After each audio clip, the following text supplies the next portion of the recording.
Hi everyone, my name is McLaughlin, and I'm currently a sophomore at EIU. I transferred here in the fall, and after college, I hope to pursue a career in English education at the high school level. Today, I will be discussing both class-related biases and the need for unionization in the teaching profession. The job of a teacher is incredibly rewarding, as one of the most important roles of a teacher is the influence they will have on the youth. Being a teacher isn't easy in the slightest, but good teachers result in well-rounded, educated students who want to continue coming to school.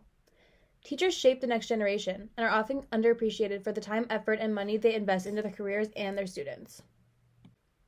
Despite the benefits of becoming a teacher, there has been a massive shortage of individuals willing to pursue the profession.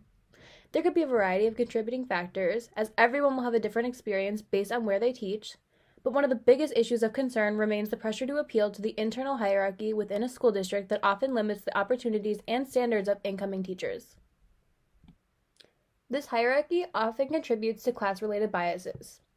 While such biases may be unconscious at times, it leads teachers to feel distressed or ignored in their place of work. Many times, promotions and roles of leadership are given to those in favor of the hierarchy, and other outside opinions are often brushed under the rug in order to continue benefiting those in power, despite every teacher deserving to voice their concerns. To appeal to the system of power, many times, teachers must look and act a certain way. By fitting this model, they receive an increased opportunity and leadership.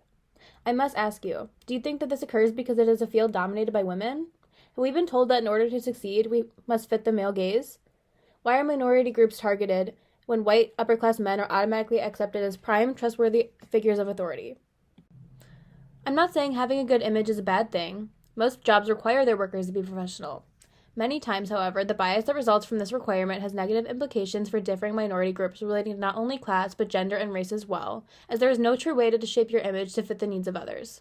This harmful chain reaction affects teachers and students alike as it heavily sways the educational experience the students will receive. Moving on from image, I feel it important to discuss the responsibilities that come with this profession, as they are no easy feat. Educators never stop learning and growing alongside their students, and so their work is important both inside and out of the classroom.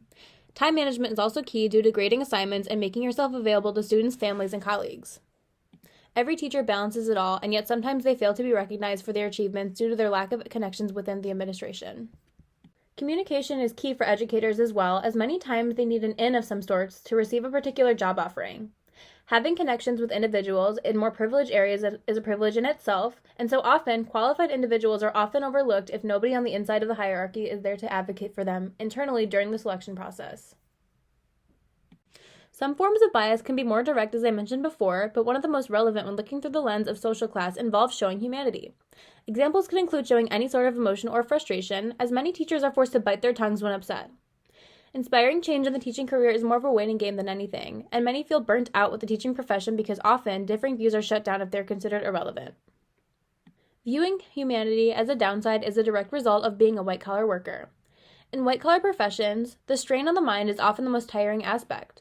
Not only are teachers expected to continue going to school, something expensive and difficult for individuals in the lower to middle class to juggle with their career, but their collaborations with others are crucial to continuously improving both the classroom and curriculum as well. As stated by Alfred Lubrano in Limbo, you can expend a huge amount of effort to create something you believe is right, something that should speak for itself, but ultimately has no meaning if others say it should have no meaning. In the teaching profession, teachers are the voice of advocacy for their students, and so the issue of hierarchy and class is more detrimental than most may originally assume. In a school, good teachers know the strengths and strong qualities of their students better than anybody else. So, if the teacher's suggestions are being ignored in order to benefit the school in some way, especially during meetings with administration, it may lead teachers to feeling burnt out with their careers and may also lead to diminished motivation and performance from students in the classroom as well. For example, in an English classroom, teachers may realize the progress students have made as well as what they must continue to work on. None of this matters at the high school level, however, as students are viewed only as numbers and judged almost entirely off of their SAT or ACT score. Improving scores make the school look better. So often, administration focuses more on test-taking skills than enhancing the learning experience. Because schools are now often run like a business, many in the more favorable sectors of the educational hierarchy abuse their power in this way. Students and teachers are more than numbers, and while good scores may make the school more money, their primary focus should be ensuring that all students are truly benefiting from their academics and that nobody in the system ever feels as if they are a failure simply because they did poorly on a test. Unions are a great solution to the issues I've discussed so far in the presentation, as they stand to protect the rights of teachers. Examples of protection include keeping administrative power in check and protecting the rights of teachers so that the provided example from before is never allowed to actually play out. Fair wages, job security, and increased communication are just a few of the benefits teachers receive from being in a group such as a union. Unions may be the answer to fighting bias regarding class, but they are also contradiction by social class. Many school districts in lower class areas do not offer unions to their employees, and the time and money required to advocate for these rights often exceed the capabilities of teachers who originate from lower class backgrounds. Unions may have flaws, but are ultimately beneficial in combating the issues regarding an excess of power we've been discussing so far. Ignoring the rights and voices of educators that come from lower to middle class backgrounds makes the job much more difficult to both obtain and find happiness in. Teachers of varying backgrounds should be welcomed into schools with open arms, as different students will learn better with teachers they are able to relate to. This, of course, includes differences in class, but is also true in terms of gender and race as well. If values of classroom inclusivity are expected to be reinforced to students, the same lessons should be remembered and lived by in the professional, real world as well. If teachers are not allowed to advocate for themselves, and if the chance to unionize remains so bleak, the teacher shortage may never improve, which is more harmful to the coming generations than anyone else, considering they are our future.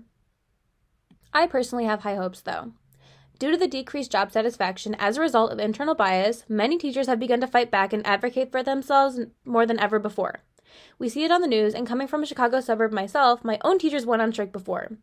While I didn't understand at the time, I am glad that they realized their worth. As I mentioned before, education is just like a chain reaction, and their bravery set an even higher standard for the next generation of teachers. Thanks for listening to my presentation on class-related biases and the need for unionization in the teaching profession. I'm hopeful that by continuing to inform ourselves on these issues, we can be the generation to fight for permanent change across the country. Even if you aren't becoming a teacher, I hope my presentation has shown you the importance of the profession, as well as why change needs to occur as soon as possible. Thank you.